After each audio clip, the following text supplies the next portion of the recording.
All right. Hey, contracts, closing, risk, and revenue. Caleb, our guest today, explains the systems that keep real estate deals moving forward and a special announcement, too. So, Caleb, welcome to the GO4CEO channel. How are you? Thank you. It's an honor. I really appreciate that the client experience is the forefront of your acronym there. I love it. I love, yeah, it's an interesting thing because without that, right, you quickly find out how fast you're going to be out of business if you don't know how to do that well. So, I don't know. Maybe I'm just a bad customer, but I am constantly surprised at the customer. I'm like, has anybody sat on the other side of the chair there? Like, I sometimes feel like I'm just a jerk, so I just keep my mouth shut a lot of times. But I'm like, yeah. I'll I'll just go build my own and I'll do it better.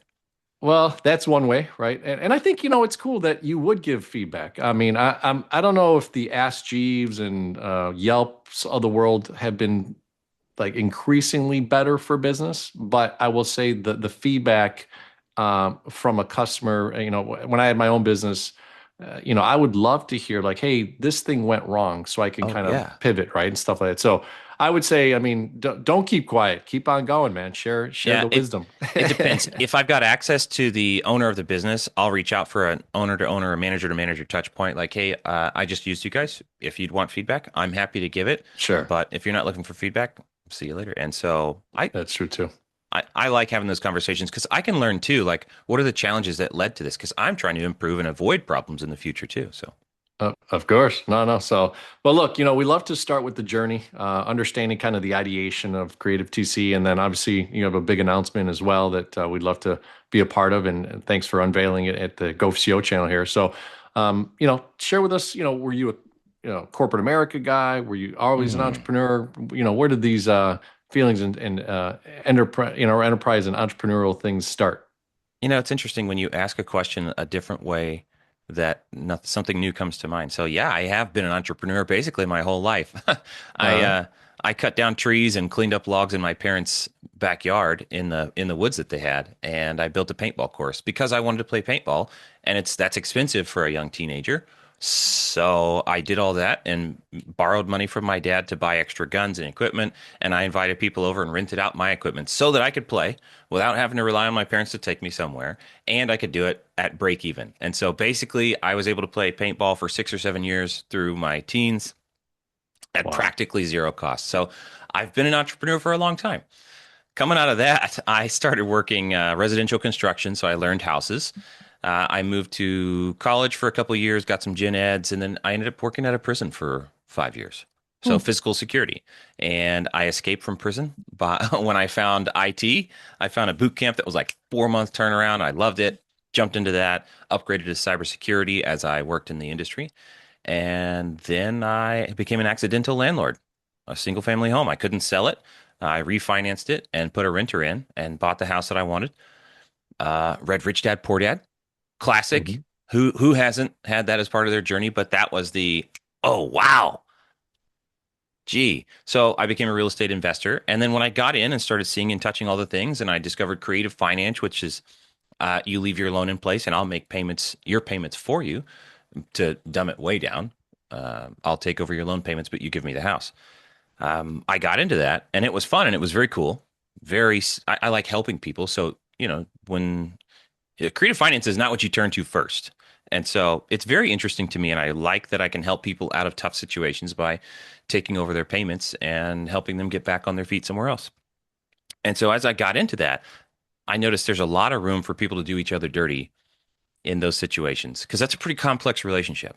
And that can happen either on purpose. So if you're a dirtbag, you can pull one over on people, or if you're just absent-minded or inexperienced, you can accidentally do that and harm somebody.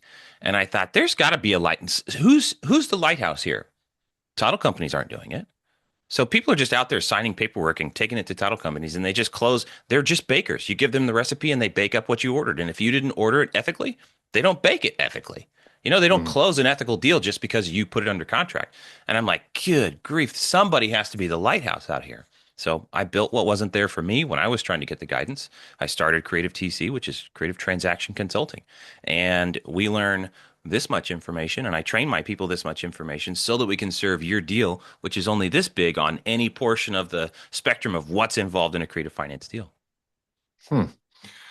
Creative finance over the last probably 5, 6 years. I think it's the subject two, right? Is that is Oh that yeah. a is that Yeah. a big Pace, I believe his name is. He's blown up on social, and Yep. and there's a lot of things, right? I remember Carlton Sheets Yeah. back in the day of real estate in the early '90s, and I remember these things, and I've admittedly not been a big real estate guy. Here and there, I've invested in obviously my own home and all those types of things in a summer home. But, really, real estate is a mechanism to wealth building, but it also doesn't have to be just traditional, right? Yeah. So it's interesting that you bring it up in a different type of, sense. Can you give us, maybe a couple, two, three verticals that, were part of that creative TC, inception and the business side? Verticals. Give me another word. Yeah. Help me So, out. what are you doing that is a little bit different than just traditional Oh, sure. buying Okay. in that scenario? So, Creative TC is a service provider in the real estate space, and so when you have a deal, you could bring it to us, and we'll help you do it safely. So, effectively, project management and consulting for these non-standard deals. If you're using traditional bank loans or hard money lenders, there's no need to interact with us. If you're doing a cash deal, no need to interact. So, we do the transaction coordination at the base level, which is just being an administrative assistant, making sure the paperwork is right and timelines are hit. But also, we're helping make sure that the seller has a good understanding of, hey, your credit's still tied to this loan. So if your buyer doesn't make payments, it hurts your credit, not theirs. Do you Hmm. understand that? Right. And I want from the seller plain language explanation of what is the transaction you've agreed to? Why are you in this transaction? Because it should make sense. People don't do creative if there's not a story behind it. So most of what I do is specifically this super tiny niche. If you're doing a deal where somebody else's credit or loan stays in place, or seller finance, or a lease to own, like a sandwich lease option, that's my world. We just Okay. work in that one spot, and I've segmented very closely down to just that, so that I can serve that niche with excellence. And what I found is also a lot of times you should be turning to an attorney and not me, but I can't find any attorneys who have the depth of experience and know best practices. They know how to say, that looks risky, that looks risky, that looks risky. I wouldn't do it. Like that's the most I can get out of Mm. most attorneys. I've got a couple in my pocket that I love. Um, but dude, people need service fast and they need guidance fast because you're less than 30 days away from closing by the time they find me. And so we're there to hold your hand and help you make informed decisions as you do this strange thing. So look, I mean, obviously it's a unique business. As they say, the riches are in the niches. Yeah. But so you developed a business out of a necessity that there is this education, right? And that's big. But you're in this space. So tell us a little bit about the formation of Creative TC, right? I love the TC and everything that you've kind of built into that name itself. But when you're in the process of it, how did you discover, were you doing deals? And then, as you said, you discovered three or four different ways that you would have done it better. Was that just the emphasis of the business Yeah. creation? Okay. 100%. So I joined a wholesaler team, which is the people who call and make cash offers on single family homes. I joined a couple of their teams as a commission only. Like if I close a deal, I get a cut. I'll turn your trash into cash, right? You make a cash offer on a house and they say no and they've got low equity, it's probably a candidate for a creative finance deal. So I'll go make those offers and follow up and get them under contract. I got the training and I figured out how to get them under contract and what promises to make. And Mm, when it came to closing, I'm like, where's the paperwork that honors my promises? Uh, I don't, too bad, Caleb, you're not in control of the deal anymore. And I'm like, no, no, no, my word's attached to this. yeah. My identity and brand and word is attached to this. And so I forced them to do the way it should have been done. But that was when I started seeing that gap, like, good grief, you can really take advantage of people. And so that was the formation of Creative TC. I went from doing deals, I made some assignment fees, I bought a house or two, and then I converted to, nope, my full focus is building a service company to make real estate safe, legal, and ethical. And that's my mission. That's like, I can say that for the next 100 years. Creative TC's mission is safe, legal, and ethical real estate. I love it. Well, look, and was part of this creation just to kind of form the way that you molded the business into a real business? Was it SaaS related? Was it services with you pulled in some new experts, people that you connected to, alignment of individuals to create the business, or what was those beginning steps in the first 90 days or so of creating Creative TC? I was the business to start with, right? I've got the Okay. knowledge and I've got the ability to research. I read legal cases for fun, even though I'm not an attorney. Like it's interesting to me, like the Yeah. technicalities and the what ifs. So I was the business for the first 90 to 180 days. And the plan was to bring other people on board as I trained them. So I trained in one of the real estate communities, other people, just sharing what I learned as I learned. Because again, my mission is safe, legal, and ethical real estate, which means more people need to know about it, know how to Hmm. do it right and safe. And so from the people that were in my audience, I recruited subcontractors. And so I was basically, what I explained to them was, I'll build a buffet table, you come eat. I'll attract the business. There's going to be food on the table. Come pick the contracts you want, serve those people in my name, in my style, to my standards, and you'll take a cut. And so Hmm. that was the business model for the first, I don't know, almost year, and it was growing and it was harder to control the work product with contractors and they would cherry pick. And so I gave everybody a call at one point and said, you need to become an employee or step out because I need more control. I need more complete, exact. My brand is on the line here. I need control. And so I lost a lot of contractors and a couple of people became employees. But in the niche area that we're doing, I've had to hire and train people directly, and it's a long training cycle. So it's not an easy business model. And if I could go back and tell myself, hey, maybe put this one off till later, you'd probably be better off starting a title company or some other real estate endeavor first. From a Hmm. business and profitability standpoint, I would have been better off. But I love the work. I love the brand. I love the history and the reputation we've built and what we've accomplished. So no regrets there. Well, moving parts are part of any business, right? Yeah. And certainly certain businesses are more complex, take some, some maneuvering inside of those parts and ISO or, isolating certain things. When you think about now looking at it, from a perspective of you started as kind of a solopreneur, right? You learned under a mentorship program per se. You go on your own, you do it in a better way. You've mentioned brand and reliability and ethics plenty times already, just in the first few minutes of the podcast. That's not So, important to me. no, yeah, I mean it's certainly right. I mean that's something that will follow you, and it's part of the way that you communicate, right? So, what were the marketing tools that you used up front in that first year to 2 years of building out Creative TC?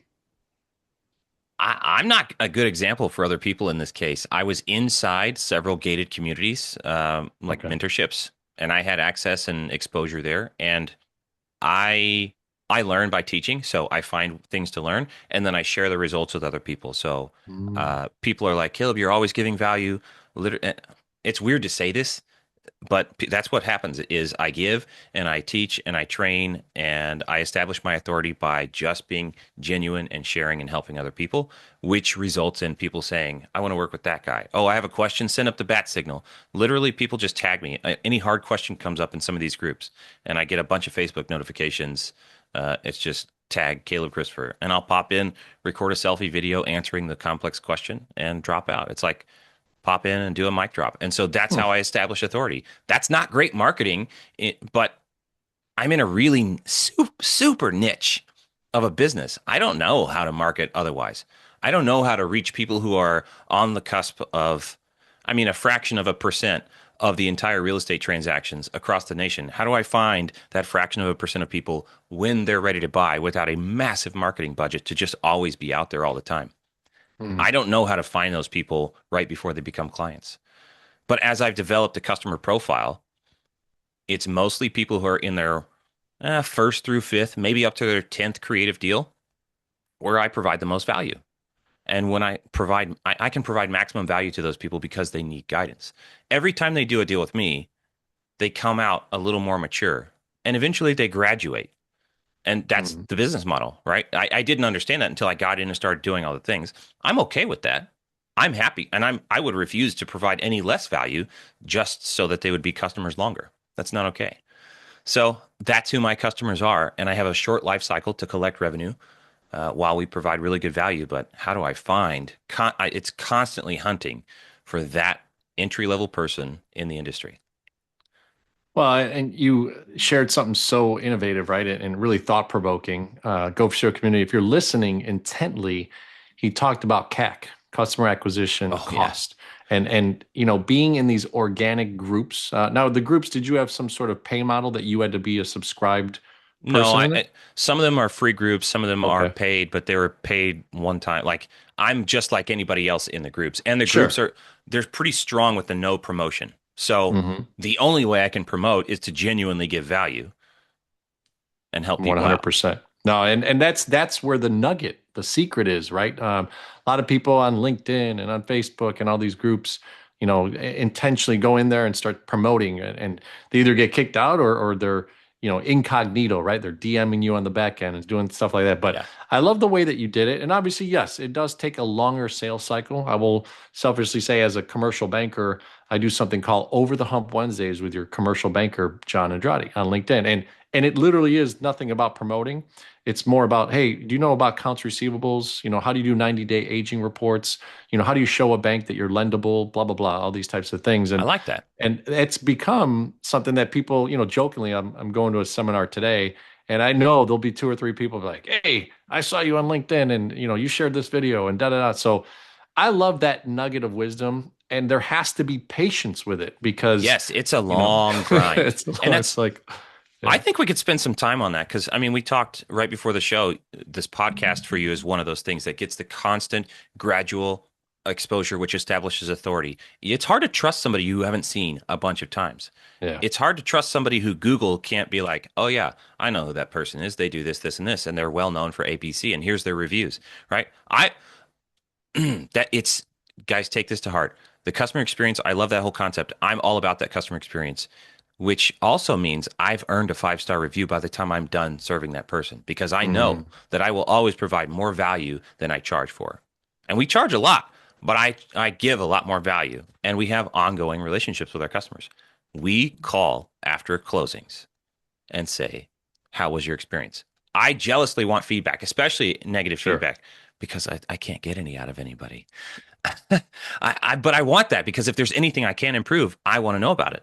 Uh, but if they give a good review verbally, we have a recorded phone call, and I have the person say, can I take the transcription of this and drop it in an email for you so you can copy paste that back into our Google review?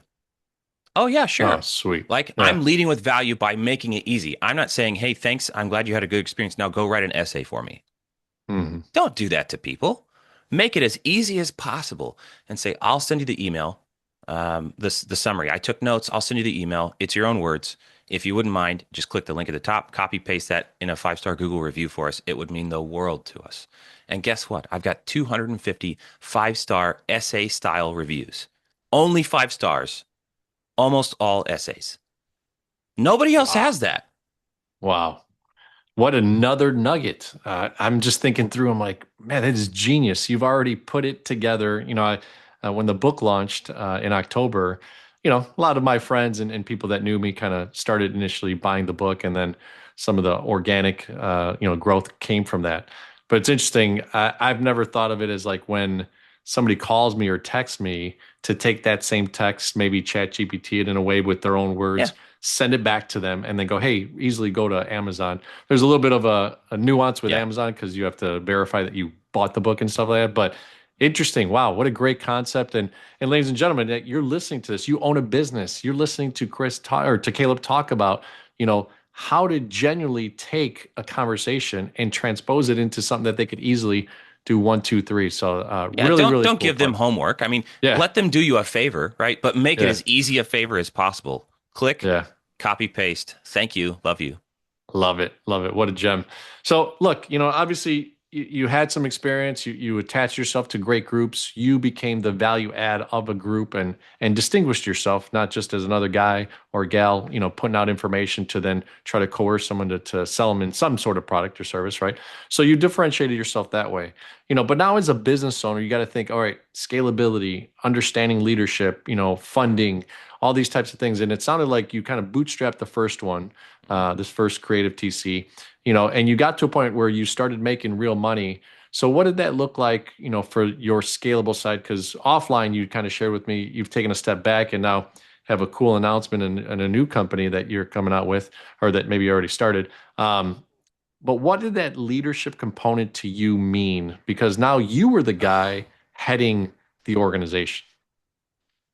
One of my major challenges, and if you're going to establish yourself as an authority, you are the brand and the brand is you. That's a major challenge if you're trying to build a business that you work on and not in. Hmm. Very difficult. For me, it was very difficult. How do I make this brand be what people love and want to follow instead of just being Caleb that they want to follow? It's tough. It's very difficult. And so I can install a new manager, and I've tried to have other people start making social media content. It just, unless you find somebody who loves the topic, loves the business, and loves being on camera and has a passion like you, well, they would probably go found their own business, by the way, then you're going to have a Hmm. hard time separating the brand from you. So one of my techniques for doing that, and I've installed management at Creative TC. It's something. It takes a long time when you're bootstrapping and you can't hire professional management because I don't even. It just is. And one of the tactics I've taken is to take my brand and turn it into a parent brand. And so Creative TC, TC can stand for a lot of things. And so my little entrepreneur brain has 4, 5, 6, 7 companies already existing that don't exist in the real world. But creative transaction consulting is number one. But under the same logo, branding and visual styles, Creative TC now also stands for Creative Title Company. And so Mm. after installing management, I was able to put my focus on evaluating and making offers on title companies for sale, which I would have switched to my branding. I looked at six, made offers on three. None of that went through. Uh, my first company constantly deals with title companies. And again, it's another thing where I'm like, I can do better. The customer Hmm. experience is lackluster. There's a lack of expertise. They get the job done, right? I'm not complaining about the industry. They get the job done, obviously, and they can ensure their work. But I don't think the customer experience is what it could be. And so a title company was next on my radar. And I have started a title company. So it's Creative TC, which stands for title company in this case. And we're in Colorado. We launched it, soft launched in October, and we're full launch. I'm actively recruiting for a head of marketing and a head of sales. Why can I do that? Where? Oh, it's nice to have money. We actually raised capital for this one, and I sold 10% of the company for $300,000. Hmm. And it's nice to have capital. I can actually hunt for professionals with experience to step in. And it's really hard for me coming from bootstrapping into being funded. It's hard for me not to just stop and do the work. Oh, it's easy. I don't have to turn my brain on. I can just sit down and do the marketing work. I can build flyers and posters and write content and record videos, and I can call people and try to make sales. That's not the highest and best use of me, the CEO, the founder, the president, whatever you want to call it. I'm reluctant to call myself a CEO when we're not, like $3 to $5 million. I think it's kind of silly for a small company. So I avoid using CEO. But my job is to find and inspire and hold accountable the right people, not to be down doing the work. And No, that's hard. that is, it's definitely, well, and it's because the mindset of someone that goes on their own that was in something says to themselves, I could do it better. I'm the guy or gal. And the problem and the trap there is that then every hat that you wear in a business is on you, right? So I love the way that you said that. Now, I'm not going to let you skim over some because my banker hat goes, oh, okay, 10%, 300,000. This business is worth, as far as value, 3 million, right? If you multiply it by 10, right? Pre-revenue. So you valued your business based on a 10% investment of 300,000. That's what the multiplier GO4CEO community. So I want to give the secret here, right? And tell me if I'm wrong. The Creative TC original company created such momentum over the years that now you get the light switch to go, oh, TC title company, and instantly there's value placed on that company because of, is it because of some of the business and many of the flow that comes from Creative TC number one that goes will now go into right into the title company? Yes, you nailed it. And what's interesting is one of my partners said, "Congratulations, you have a $3 million company and you're pre-revenue." And I said, "What are you talking about?" Love He it. said, "Dude, 10% of your company and people are buying it for $300,000. That says the public, at least these people, value your pre-revenue company at $3 million." I said, "Oh, wow, that's incredible." And I started looking back, and part of my pitch was exactly those things. Okay, I have a reputation for really high standards. They're buying into that. My company has a reputation for follow through, and over the last 3.5 years has established a track record that no one can match. We've got those testimonial style 5-star reviews. I said, "Look, I've done it before. I'll do it again. Join me, fund me so that I can go do it faster. I don't need you. I'm gonna bootstrap this if you guys don't show up and fund. That's fine. That's the path for me then. I'm doing this thing with or without you. I'd love to have people on board. I would love to speed up the time frame in which we accomplish this. Here's the projected returns slash pro forma slash ABC. But we get to borrow the brand equity, or maybe not borrow, but we get to leverage brand equity because we Hmm. already have a name known for excellence. And we're in the same vertical. So it's an area, it's just adding a lane. It's not changing directions. It's not a new venture. It's just adding a lane to what I'm already doing. And so all of that stuff worked synergistically for me to be able to make that pitch. No, it's the equivalence of a flywheel, right? Oh, Understanding yeah. where this client can come in the journey, the client experience and client journey, and then all of a sudden they creative TC at the beginning of a deal or the creativity of it. Then they're hitting the title company, and I'm curious if you'll unveil what the other TCs will be, but Oh, that's sure. pretty awesome that you've put it together and thought about it, instinctively, like, hey, where else can I help a client? Because I think a lot of people in finance and real estate, in manufacturing, forget that that customer is going to go buy other services and products. So why not be, if you Why can not me? dial it in? Yeah, if you could Yeah. dial it in. Obviously, you don't want to sell real estate and then all of a sudden buy a crumble cookie franchise, right? So, as an example. But if it makes sense, where are the verticals within your business? And most businesses probably have 3 to 5 good verticals that they Yeah. could implement. So I Yeah. love And it. I mean, the way I approached it is from an ethical standpoint, how many times can I get paid on the same transaction? As a Mm-hmm. business owner, how many times? Because I know I'm going to do a better job than other people. And if I don't believe that, then I probably shouldn't be the founder, right? I believe that I can do a better job. But I do want to go back to something that I think is really important about darn, I should have wrote it down. Such is life. I'll hit it in a second and I'll interrupt you and be like, this. No, no worries, no worries. So, look, you shared a little bit about the leadership side. You've shared a little bit about, creative marketing, right? The way that you have implemented yourself into groups, Facebook, and nonetheless other things that you maybe even paid for. Leadership can then go, okay, hey, I've got people in place, and what are they doing? Their systems. So, can you share with us what were some tools that maybe you used to be able to? Was it as simple as some Excel spreadsheet, Word documents, Google Docs? Things that help you start to formulate a business and get systems for these people to come in and learn what you do. Mm. Oh, I actually recruited staff from company number one as well. My foundational key personnel at the title Okay. company came from the consulting company. And so that sped up my process, the familiarity of training people. That's how I was also going to be able to bootstrap is I didn't have to pay somebody $80,000 a year pre-revenue to just be there and be able to do the work. So Mm. another factor in how we were able to accelerate and launch. The What was the question? Well, just again, Oh, what were the systems. systems that you put in, to help you, even from the Yeah. first creative TC launch, right? Once you started to develop the understanding, like, hey, I need people besides just myself. Yeah. What did you start to do? What were the tools, and how did you learn some of these processes? The number one thing was for me in a consulting group, a consulting firm, the number one thing is that all the people have to know all the things. So it really comes down to education. Now, meeting facilitation, requirements elicitation, like how can I interview you and draw out the truth behind what you say you want and you need. So a little Mm. bit of training and practice there and awareness, but mostly it's constant training and work over my shoulder. What I used to do was call working out loud. We're a remote company. And so in Zoom, yeah, this is one of my key systems. And a lot of people are like, oh, I've never thought of it that. I mean, we use Zoom, but not like that. So we actually have 15 breakout rooms in Zoom, which is a feature. I have the paid version of Zoom for one or two accounts.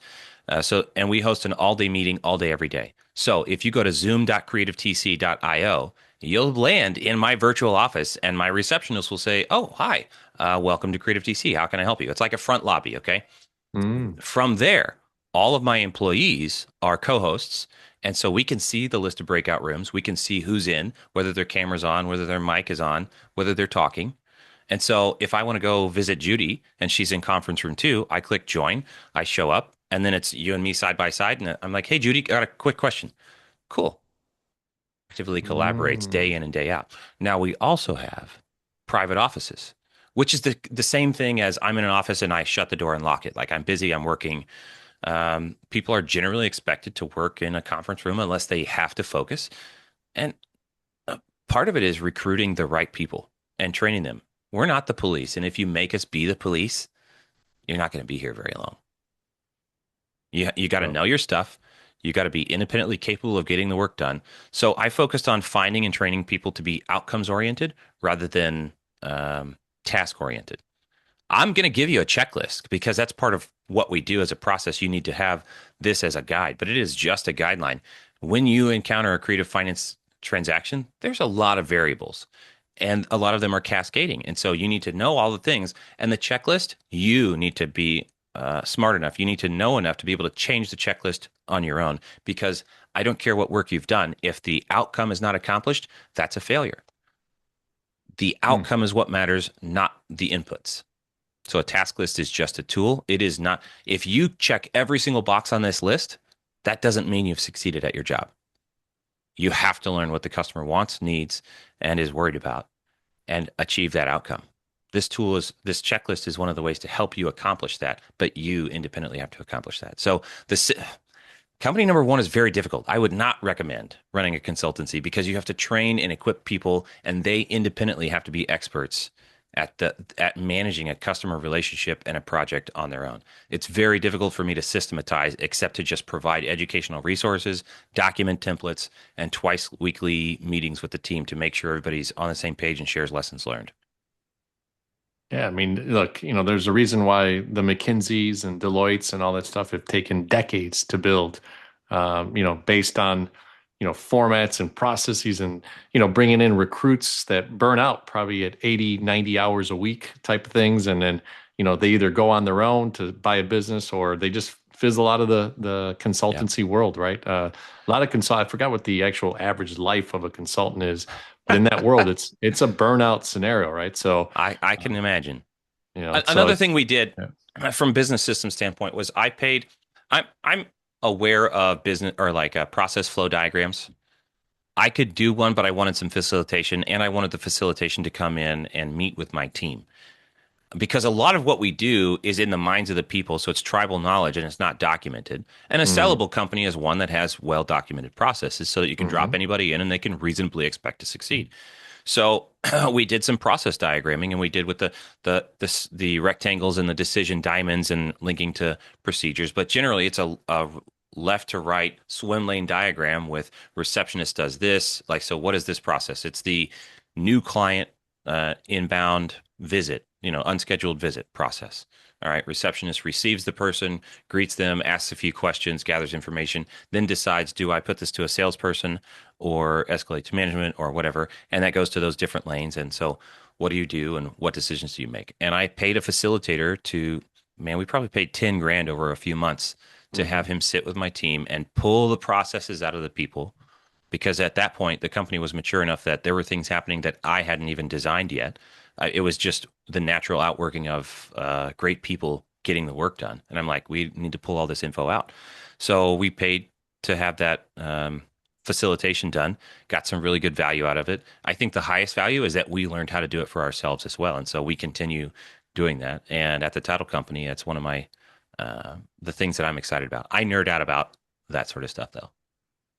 Well, and look, you've given such great knowledge. The nuggets that you've received Go for CEO community in this interview, it takes 25, 30, 45 minutes that I do these interviews. And it's funny, sometimes we just pack in so much value. It's so cool because as a CEO founder, you get to recollect and go, oh, wow, this is the way I do it, or here's how you did it. And you shared a great nugget there about, I don't know, did you use a certain system like an EOS or something like that as far as the facilitator, or what was I guess, the context of that one? No, I think they're familiar with EOS, but this was literally just process diagramming. Like Okay. pull the process out.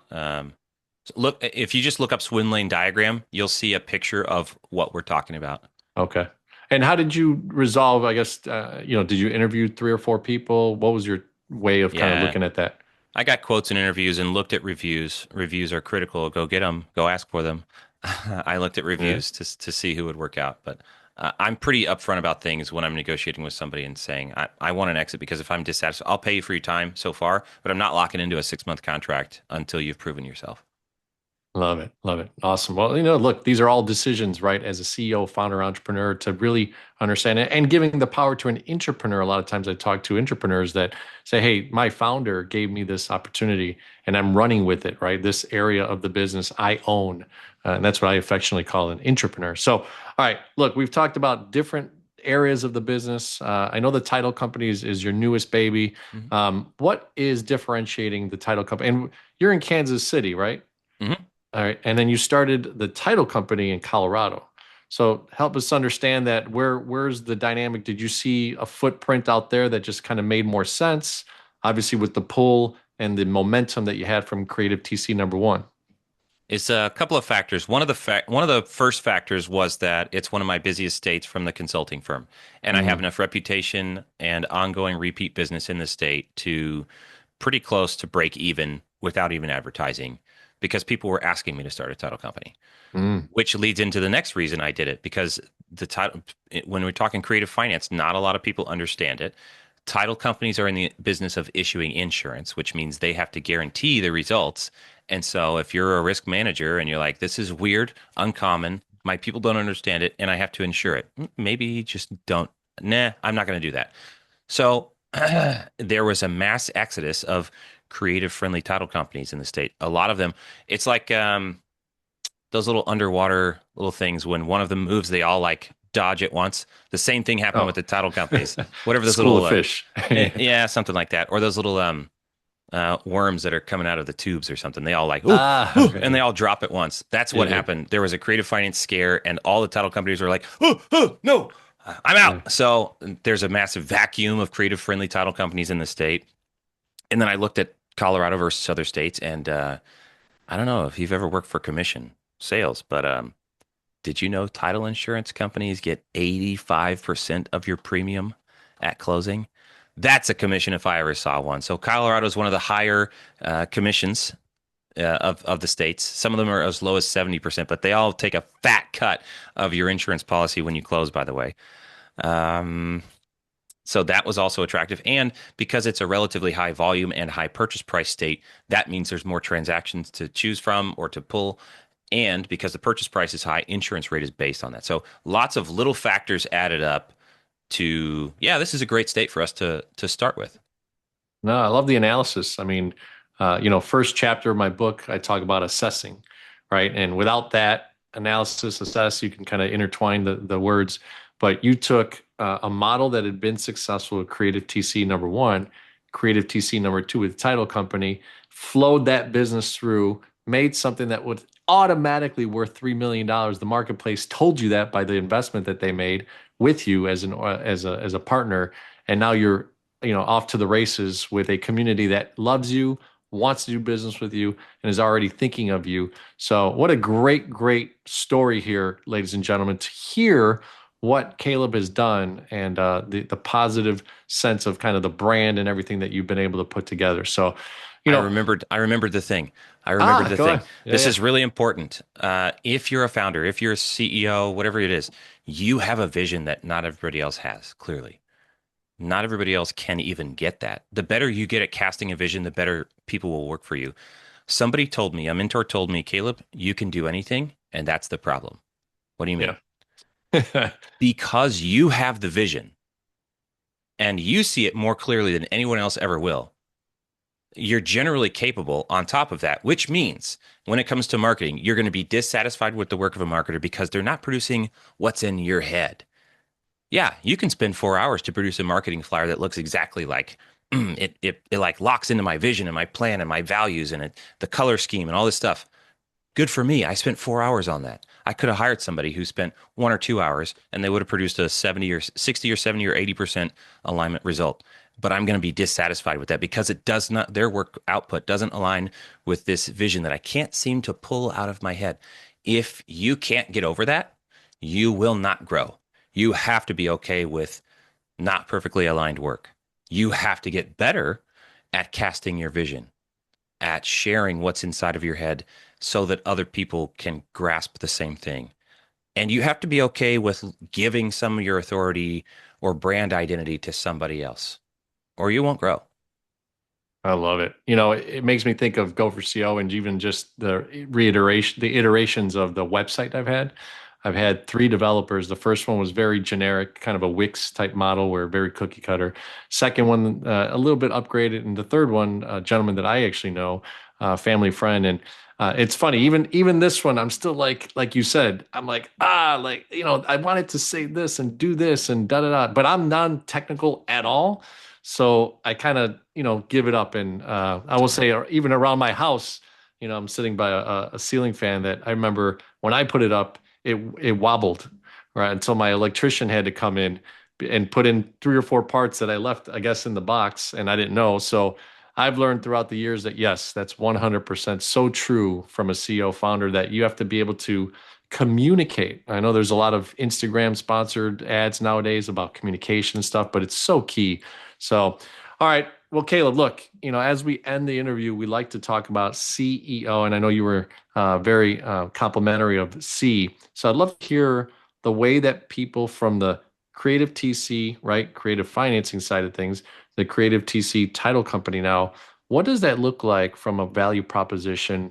And what do quick people sense when they come for the client experience for the first C? I want to say that it's client advocacy.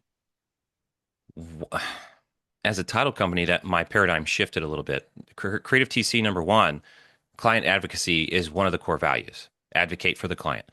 Mm, That said, we have one party that we support that paid us, so we can do that. At the title company, we're a third party independent, basically a fiduciary role where we're entrusted with a transaction to uphold what was promised more than advocating for any individual client. But we can still incorporate a little bit of that into put yourself in other people's shoes. So what I shifted, and I agonize over core values so that I can hire, fire, train, and calibrate with them. That's part of the vision casting that I'm talking about. Our core values at the title company spell SCORE. It's speed, care, objectivity, resourcefulness, and excellence. The care is the one that gives me enough lateral room without crossing lines of my fiduciary role. And what we explain there is deals involve real people, act accordingly. Again, I'm going to hire adults that can understand and have independent judgment, but look at the transaction, look at the people involved. What do they want? What do they hate? What are they scared of? Speak to that. Be prepared. Get ahead of it. That's the customer experience for us. So, speed, deals die if you don't keep them moving. Care, there's real people involved, act accordingly. Objectivity, pressure distorts judgment. You have to decide with facts. My favorite thing about those three, I could do a whole sermon on this.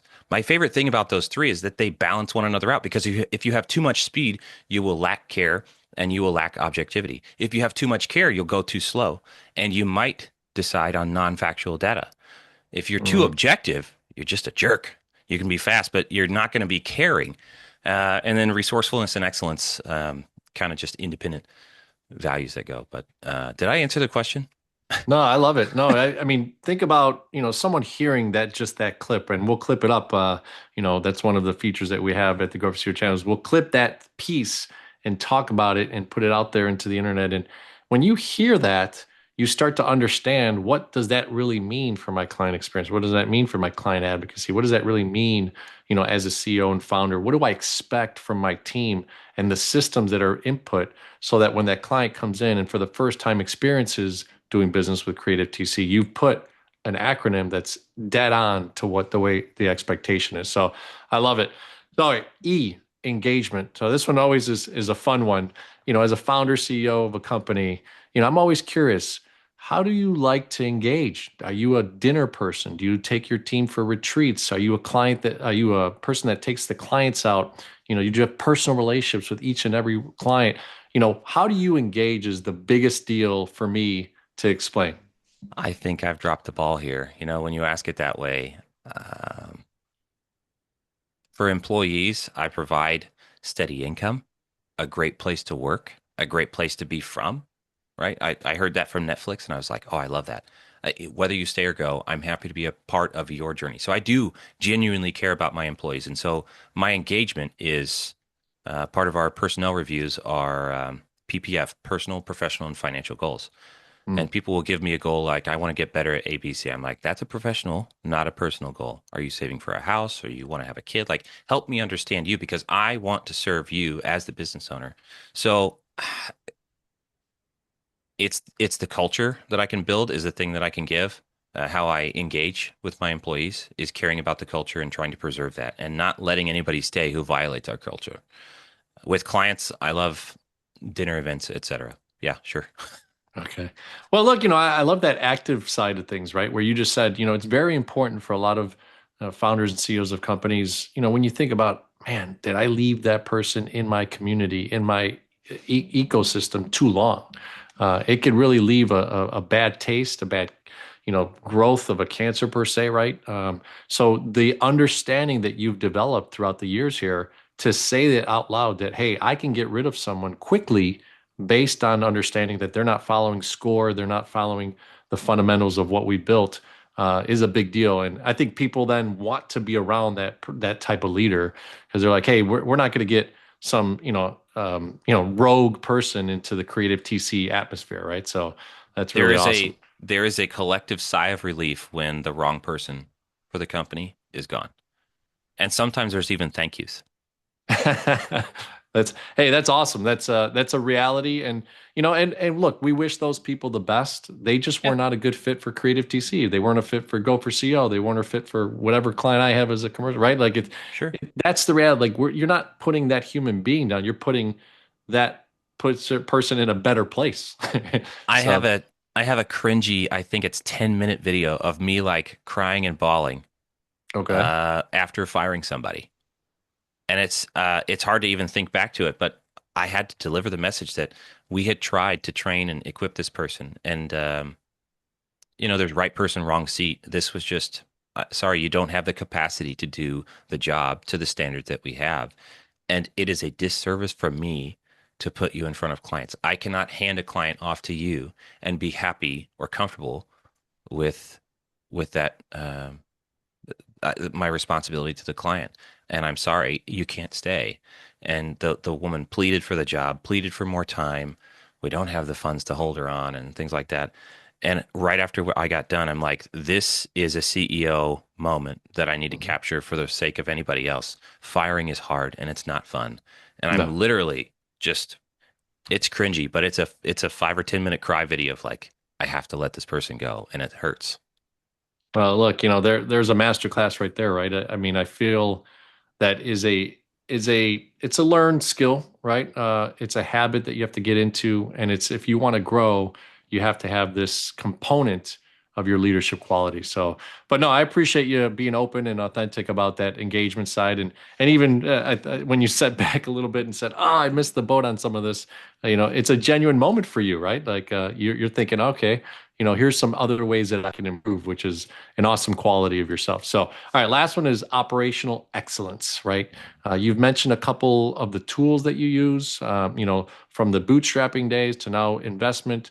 Are there any other tools right now? AI, Monday Doc, like these types of tools, EOS, that type of thing.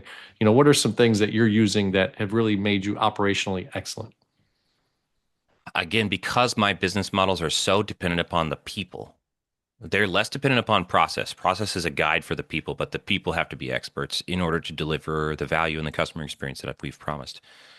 A really important thing. Number one, get your core values dialed in. You can't just pick them, you have to mean them. And they have to Mm, mean something to you. And you have to be able to hire and fire and lose money over them by standing your ground on those values. And I've done all of those things before. But paired with that, we do the predictive index test, which is quick, like 6 minute, and it's free. And we do an Enneagram personality test. And so I have a spreadsheet where we have everybody, like almost 60 people now that have come and gone, who are still here, et cetera. And we categorize people as employed, voluntary termination, or involuntary termination. Because people are the most critical thing for me. I have to measure this and look for patterns so that we can be better at hiring, recruiting, and attracting the right people, at hiring and retaining the right people, and recognizing the non-fits and getting rid of them quickly. So understanding the personality types and their preferences, their motivations, that's pretty important. I've found a couple of personality types that consistently do not do well. They don't enjoy it here. The clients don't enjoy it with them. The coworkers don't enjoy it. And so it's better for everyone to avoid hiring those personality types in our company. That's pretty high value. And so my systems and highest operational excellence, as at the top level, management level, is equipping us to get the right people plugged in. I love it. Well, look, I feel like I say this now as an author of a book.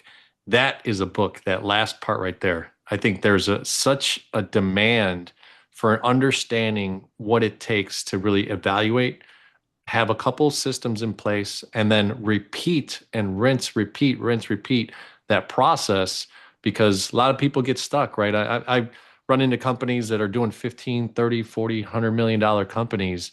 And it's interesting, the CEO, the decision maker, has some people that they're almost pulling along, like just trying to, like, all right, hey, no, this, and it's noticeable, right? When I go into a company and I can kind of take that seat as a strategist, as a commercial banker on my day to day, I see it very plainly when they come in for a boardroom meeting or some sort of event and stuff. It's very interesting. So I love that you have that component, the way that you described your operational excellence into the people side, especially with your specific business. So tell people, Caleb, how to get a hold of you, what the best way is to interact with, Creative to See one or two. What's those best ways to do business with you?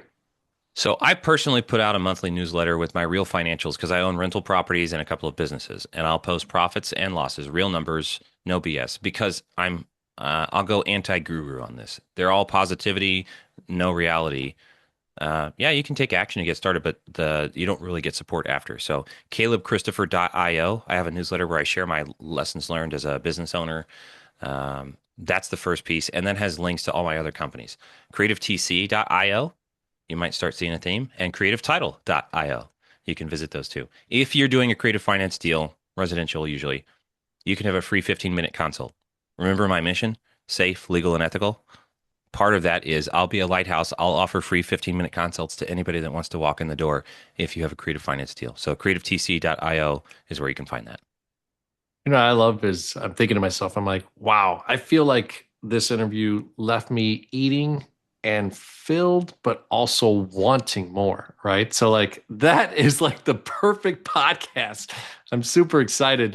You nailed it, my friend. Thank you so much. And Thank you. I've done quite a few of these, and I'm really always honored to have people on, and had a chance to get to know you a little bit more. And I'm sure we'll talk offline as well. But thank you for coming on the Go4CEO channel.